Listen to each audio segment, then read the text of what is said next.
Ako po si Lieutenant Colonel Celeste Frank L. Saison. Ako yung kasalukuyang Battalion Commander ng 63rd Infantry Bantay Kapayapaan Manggiitan Battalion na nakabase dito sa isla ng Leyte at Biliran Island. Bali tatlong main provinces ang hahawakan ng aming batalyon, ang Southern Leyte, Leyte at Biliran Island. Kasama ko po ngayon ang ating mga magigiting na miyembro ng Tumamak Detachment ng aming CAFGU units dito sa area ng Leyte. At sasamahan niyo po kami sa ating pag-iikot sa aming pinoprotektahan o ginogardyahan dito sa isla ng Leyte na mga vital installations na napaka-importante, which signifies the future of the armed forces as we protect and secure the land.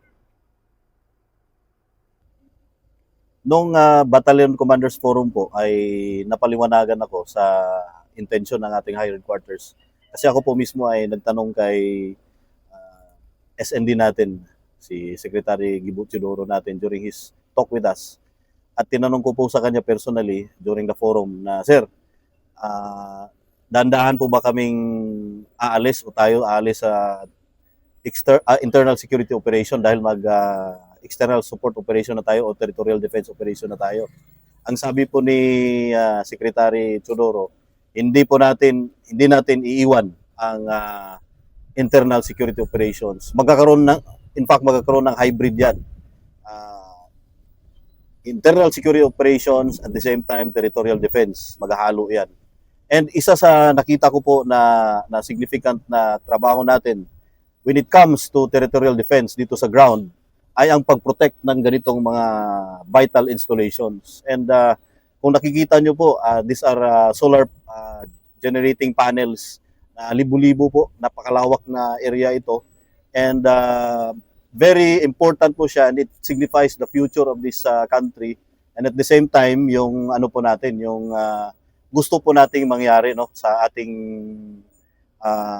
region, specifically dito sa Leyte. And dito po ang ating CAFGU detachment, very important component po ito ng ating territorial defense operations as we develop this concept.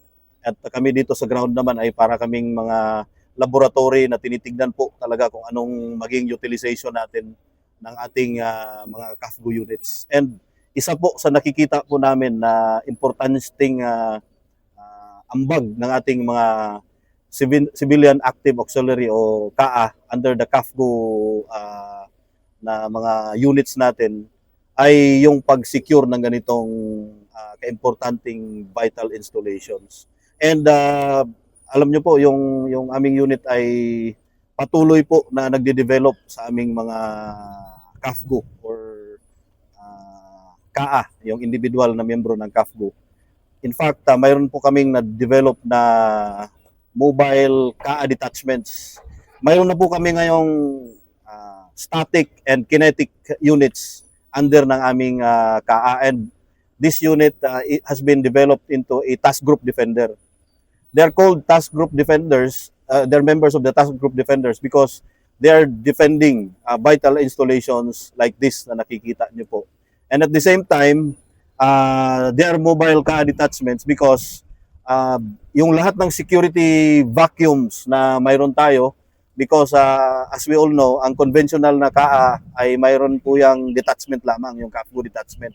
So ngayon, sa konsepto po natin na ito, ay we see to it na lahat ng security vacuum sa area, mayroon tayong mobile CAA. And itong mga ito nanggagaling po sa sa iba't ibang CAA detachments, and we train them. Mayroon po kaming mobile CAA detachment training area dito sa isa sa mga military reservations natin dito sa Leyte.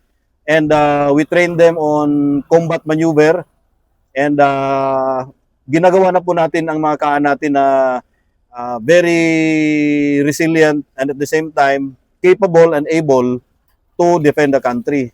Alam nyo po, iba na talaga yung mga natin ngayon, yung mga CAFGU po natin ngayon, kasi yung mga CAA natin na mayroon tayo ay iba na yung demography. Gone are the days na matatanda po yung mga CAA natin na na nakikita. And yung mga baril po nila ngayon, ay talagang pwede na po sila makipaglaban. Why? Because yung mga pinaglumaan ng Philippine Army, yung mga M16A1 rifles at the same time M14, at saka yung mga submachine guns namin, mga machine guns, ay nandito na po sa mga KA natin or CAFGO units natin.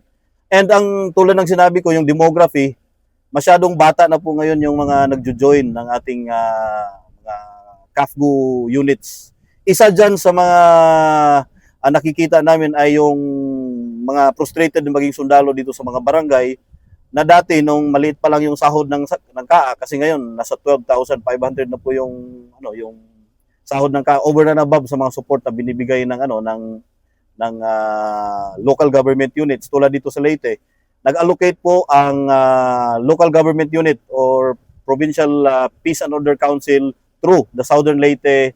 Ang mga kaapo natin ay mayroong allocation na 2.4 million na pera na pangdagdag na pangbigay sa kanila as part ng ating security forces. Kasi ang gusto din po mangyari ng Southern Leyte at the same time dito sa Leyte ay mataas ang level ng kapabilidad ng mga nagsisecure ng aming mga vital facilities dito sa lugar na ito.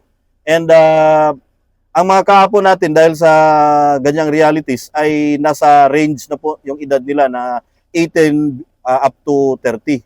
Dati po kasi kung titignan po ang mga kaan natin, mga matatanda na talaga. Ngayon, marami mo ka talaga makikita mga bata na kaan.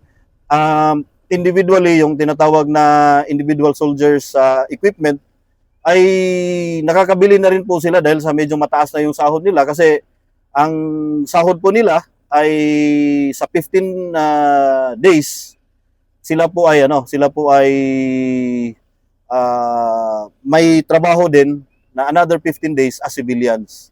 So yung 15 days na yan ay malaki yung sahod nila, nagtatrabaho pa sila as civilian on another 15 days. So nakakabili na po sila sa mga gusto nilang mga gamit like mga banduler, mga helmet, even scopes ng mga baril nila, nakakabili na rin po sila. So, malaki na po yung diferensya ng CAFGO natin. And I see and I realize on the ground dito sa amin na true enough, pwede din ang reservist yung pinakaano natin, pwedeng magdepensa sa atin later on. But, ang nakikita ko po talaga na pwedeng may realistic na outright na contribution at pwede talaga nating ma-develop talaga furthermore ay itong mga KA po natin under the CAFGO units po natin. Frank, kasi napakaganda ng idea mo dito kasi imagine mo ito ilang milyon tong investment dito. And then yung makita nyo yung mga power lines kasi na nandun, yun papunta ng other provinces yun. And dito kasi hindi lang ito naman yung ginugwardyahan ng 93rd Infantry Battalion ni Colonel Saison. Andyan din bukas makikita nyo yung Energy Development Corporation. Nandito rin yung biggest fuel depot ng Region 8. And yun ang new role na dahil sa newfound peace na tayo dito, yun yung dinedefine natin yung more aggressive role ng armed forces, especially ng army sa ganito to protect yung gains sa di ba sa economic sphere. Sige nga Frank, ikwento mo nga yung gaano ka simulan mo na yung kwento ng lugar na to, gaano special tong lugar na ito dahil ikukwento ngayon ni Battalion Commander. Opo, lugar na to? Actually, ang history talaga nito is RC-47 ito. And napakalaking unit yun, malaking formation noong kapanahunan. And ang tawag pa nga dito is Mount Hamundawin Command. No? And sa pagdaan ng panahon, pinaglalaroan po dito yung 19th Infantry Battalion, yung mga unit ng dito. Although, nung kapanahunan, as dumating yung stages ng suppressed insurgency ay talagang ay talagang medyo gumanda yung situation dito dahan-dahan. And itong area na to, ang tawag dito ay 3rd district ng ng Leyte. And itong 3rd district po na ito ay mayroon po itong mga installation na ganito. Nung kapanahunan, ano lang po ito, magulo na area. Itong nakikita nyo ngayon, hindi po to ganito nung kapanahunan. And true enough, doon sa efforts po natin, hindi lang kami po ay recipient lamang po ng pinagpaguran ng mga iba't ibang unit na nandito nung kapanahunan ng ating Philippine Army, especially under the campaign ng 802nd Brigade. Yan ang pinakamatagal talaga dito. Ito yung nag-nurture sa lugar na ito. Itong 802nd Brigade under kay Brigadier General Pompeo Jason Almagro. Yung area po na ito ay magulo talaga and marami pong CPP, NPA, NDF or CTG organized mass organizations. Nung kapanahunan po, itong area na ito ay talagang organized na mga CPP, NPA, NDF. Ang tawag nga dito noon ng mga nag-organize ay sagupa. And they're fighting for lands, umano. And ang tawag noon po ay sa kanila, sa programa ng CPP, NPA, NDF ay AGRIB or Agricultural Revolution. So, technically, napakagulo at nakakatakot puntahan itong lugar noong kapanahunan. Then, mayroon kasi mga asyendero din po dito and may mga timberland. Kung makikita nyo po yung mga kabundukan, napakalawak. Makikita nyo po yung vastness ng lupa and tulad ng pinaglagyan ng napaka-importanting project na yung nakikita nyo na kanina na mga solar panels. Then yung area nung kapanahunan ay talagang mayroong mga armado. And yung mga organized mass organizations nila dito or CTG affiliated mass organizations, may suporta po yun sa armado at marami pong pinatay dito nung kapanahunan. And itong lugar na ito ay medyo takot yung mga investors na pumunta. Wala pa itong nakikita nyo ngayon. And in fact, itong lugar na ito ay isa sa mga medyo hotspots ng Leyte, especially dito sa 3rd District of Leyte. And medyo nagagamit din po dati yung mga NPA at all others na mga private armed groups na magpapagulo sa lugar na ito. In fact, may mga remnants din naman na nangyayari dito sa 3rd District kapag election. Ito din po yung tinututukan namin sa kasalukuyan. No? And although medyo relatively peaceful na siya, pero mayroon pa rin recorded na mga activities ng armed groups. And some of those armed groups are still connected with the CPP, NPA, NDF. And although zero na talaga, no?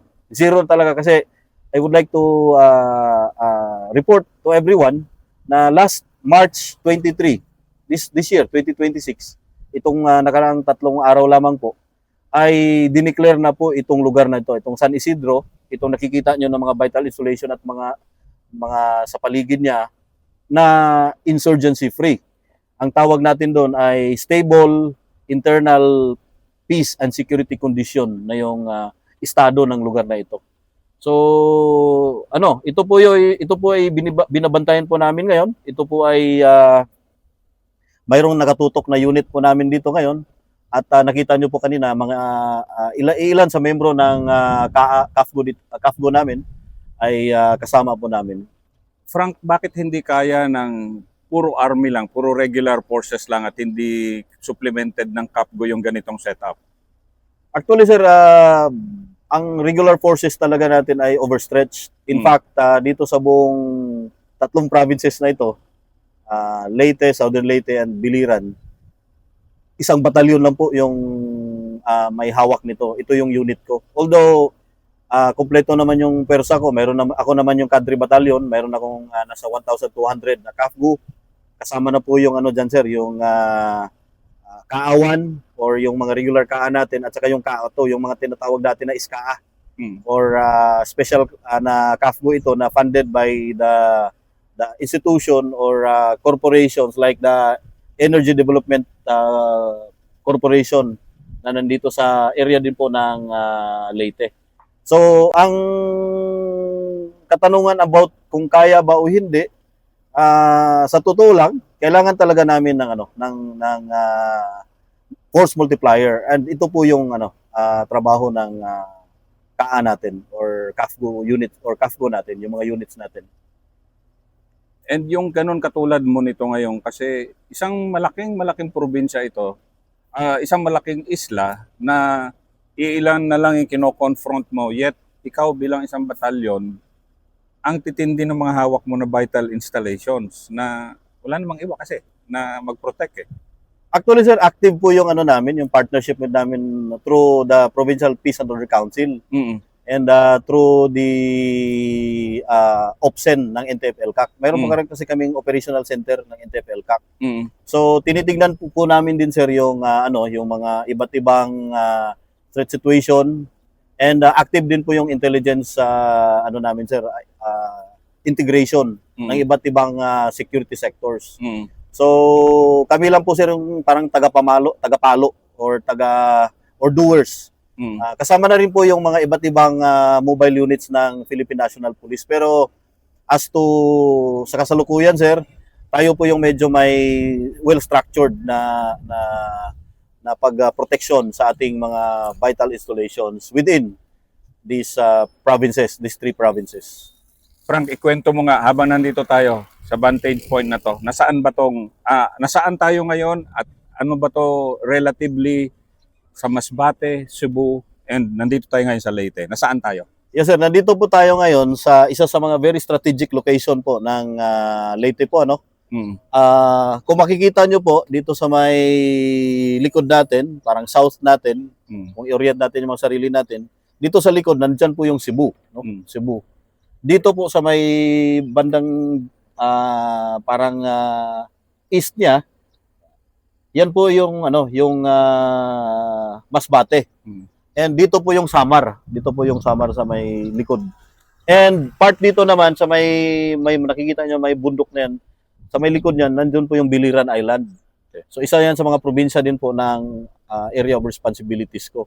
And mamaya po, makikita nyo po dito ang uniqueness ng lugar na ito kasi nagkaroon po tayo ng FR Village. Mayroon po tayong mayroon po tayong 270, no? 70 na bahay na binigay ng ating pamahalaan sa mga former rebels para sa kanilang panimulang pagbagong buhay. So, itong mga former rebels na to, ito yung mga ito po yung past ng lugar na ito. And they are helping us shape the future kasi marami din po yung former rebels natin na naging civilian active auxiliary o KA under ng mga CAFGO natin. Yan, ipakita mo nga ano yung mga CAFGO mo. Yan, dito ayan, sila. Ito mga ilan sa na nag-guard dito kasi nagpatrol yung iba. Mga bata na po yun ngayong mga CAFGO natin. Yun isa sa mga nandito sa post nag-guardia. Yan. Ganyan ang papel ng Philippine Army post-insurgency. And we're proud na nakarating tayo sa ganitong punto. Pero yun nga, bababa tayo ngayon and you will be surprised na nandito yung isang FR village, isang former rebel village katabi ng isang napakalaking installation, power generation installation. So, galing dito sa detachment, dinaanan lang po natin yung yung naka-duty ng mga CAFGO na nandiyan sa baba kanina. Pinakita ni Sir. Pupunta po tayo ngayon sa FR Village. And natutuwa po kami kasi ito po ay isang manifestasyon na hindi pinapabayaan ng ating gobyerno yung po natin, yung mga nag-surrender sa atin. And in fact, inorganisa po namin sila. And dami pong nabigay ng gobyerno dito. Sa totoo lang, hindi lang bahay ang binigay ng gobyerno natin dito. Under the National Task Force Ending Local Communist Armed Conflict, yung mga programs, yung integration po kasi ng NTF-ELCAC ay yung Regional Peace and Order Councils, at the same time yung integration po ng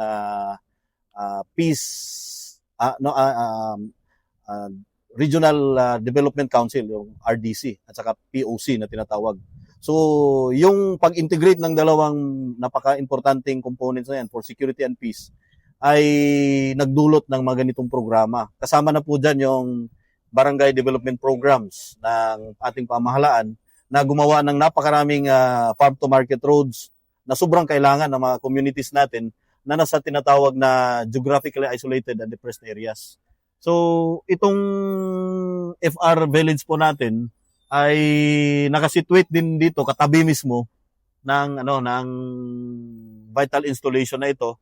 And kaya po kami dito talaga, especially yung mga ka-units namin na nagpo-protect dito, ay hindi po talaga to pinapabayaan. And itong po namin yung FR Village namin ay po ito, tinitirahan na at marami na pong marami na pong mga former rebels na nandito. And in fact, anniversary po nila sa totoo lang sir kahapon ng kanilang pagkatalaga dito sa FR Village na ito. And tama yung pagpunta natin dito. Kaya nakikita nyo sir, maraming banderitas yan kasi anniversary po nila kahapon. And sobrang natutuwa ko. Kung makikita nyo sir, yung sa kanan nyo po, nandyan po yung mga bahay nila. Malalaking bahay po ito. In fact, sabi ko nga, mas malaki pa to sa mga sa mga pabahay na binibigay sa AFP. So, nakikita nyo sa baba, yan po yung mga natin, yung mga FR Village natin. And nandito po sila.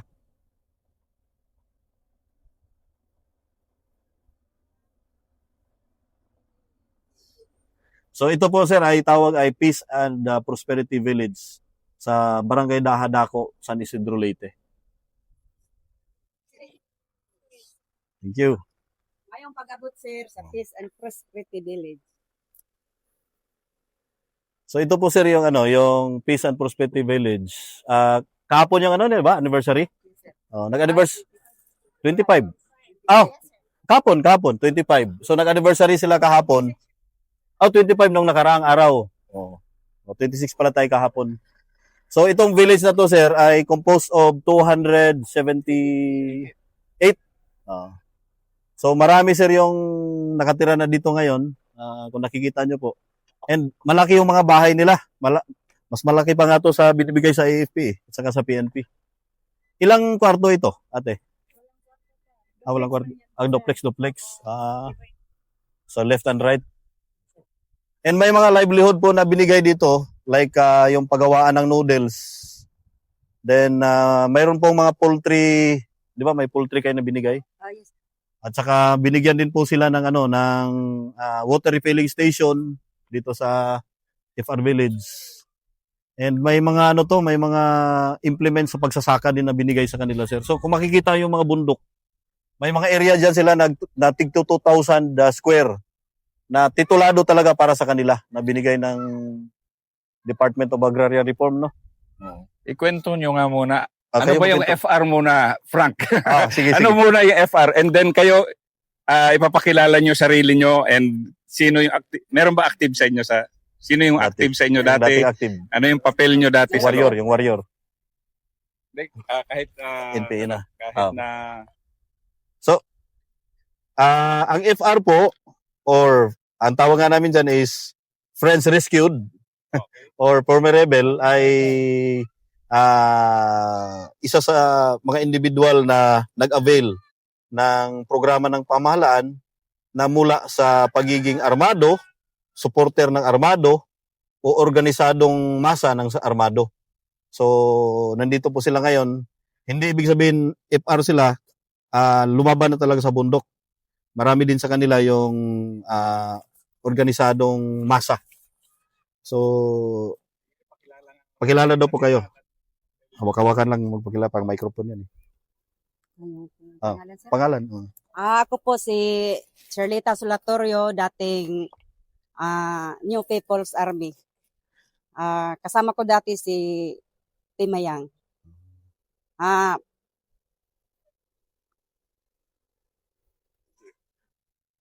Sino pa? Ikaw tay. Pakilala lang, pailan. Okay ra, good name. Okay ra. Paila-ila lang. Ako si Benvenido Salvatore Jr. Ang codename ko ay GG sa Kaalihokan. Member ako sa Nepal 2001 to 2004. Dito ka na rin nakatira ngayon? Wala na sir, dito na sa housing. Oo, Ipar Village. sa village. Gaano kayo kasaya ngayon na nandito kayo ngayon sa mapayapa na yung mundo nyo? Masaya kami sir uban sa pamilya ko kasi yung nag-aral yung mga bata ko. Hindi na kami yung mahadlok. Patakot. Hindi na kami takot sa sundalo, sa gobyerno kasi nagbalik loob na kami. Thank you, Tay. Thank you. Ako si Glyzel Caceres, dating kasapi ng New People's Army sa under Apoy Command last 2000 to 2008. Uy. Tapos dito na din po ako nakatira, isa po sa beneficiary ng housing ng government, sir. Parang ko ano? Tignan Ikaw, mo, Tay. parang ang ganda tignan dahil ang ganda tignan. Okay na yung buhay nila. Ah. Dito yung Ako dahil si Marcelino Slatorio, usa ko kaapi sa section committee lang. 16. Kaya Organisado. kuan lang na part-time lang dili Support. full-timer. Milisya ng bayan. Milisya ng bayan. BOP. Apil na siya sir sa ugang mga BOP. Ang mao lang sir. Thank you. Ano ang ngayon na mapayapa na? At meron kayong katabi na ganito na solar di ba na? Di ba yun no? Ano pa importante sa inyo ngayon yung mapayapa na yung mundo natin? Ang pinaka-importante na mo sir to kay naanay na kuan sa mo kuan lang sir taga Bisaya lang ko. Kanang naanay na hatag sa amo ang gobyerno sa 2,000 square meter nya housing nya napagidako diha nga solar power nga makahatag sa amo og adlaw-adlaw nga kuryente og sweldo. Nagtrabaho din. Trabaho. Trabaho. Wala lang sir pero kung gusto ko trabaho pwede. Pero libre yung kuryente nyo. Dili sir. Solar. Dili pa sir. Dili pa libre. Wala pa. Actually, kasi to private kasi to, di ba? Private sir. Pero yung mga yung mga yung mga ilaw nyo sa mga street light, gumagana na siya. So libre libre. Yung si ate. Tatapos nito ang ating tour, Frank. Pwede mo bang ikwento ngayon yung kaligayahan mo bilang isang battalion commander ng ganitong area na dito yung nakaraan na magulo at mapayapa na kasalukuyan and future, dito natin nakikita ngayon kasi sa Peace and Prosperity Village dito sa Dahadaku, San Isidro, Leyte. Opo sir, ako po ay naniniwala na mayroong pag-asa pa ang bayan, no? Unlike sa dati, pareho tayo dumaan din sa mga pagipagmakbakan nung katinyantihan ko, naghanap talaga ako ng kalaban. And isa kayo sa mga ginapangita, hinahanap namo, no? And natutuwa ko karon and na-realize ko talaga, no, as I grow sa service na peace is a better option. Hindi kailangan magpatayan na gobyerno and may solusyon sa lahat ng problema. And yung mga pabahay, yung mga livelihood, and yung kinabukasan ng bayan, tulad ng nakikita natin ngayon, ay nandyan lang. Ang importante nito, proteksyonan lang natin yung ating demokrasya. Lagi ko pong naririnig dati habang maliit pa ako, and lagi ko po yung sinasapuso. Sabi nga ng isang napakagaling na komentarista, kung sa Bisaya pa, ang atong hindi pagpakabana sa atong naangkong kagawasan ay maimupukan sa atong demokrasya. So ang hindi natin pagpapakialam sa ating kasalukuyang kumbaga tinatamasang kapayapaan dahil nagpapabaya tayo na lalapitan ng mga kalaban ay yung ating demokratikong pamumuhay, yung ating pamumuhay na mayroong freedom o kalayaan o pwede tayong gumawa ng gusto natin, mamuhay ng tahimik, ay talagang babalik tayo sa kaguluhan. And isa pa sa mga nakita ko, sir, na na-realize ko, ay yung ano po, yung importansya ng pulisiya at programa ng gobyerno. So, it is really good governance and whole of nation approach tulad ng pagtutulungan ng mga civil society or industries like this na nagbibigay ng malaking pundo sa ating kaban ng bayan at saka pagtutulungan ng ating mga kasundaluhan na nagsisecure at mga security forces ang siyang magpapanatili sa stabilidad natin bilang matatag na bayang Pilipinas. Maraming salamat. Yan lang.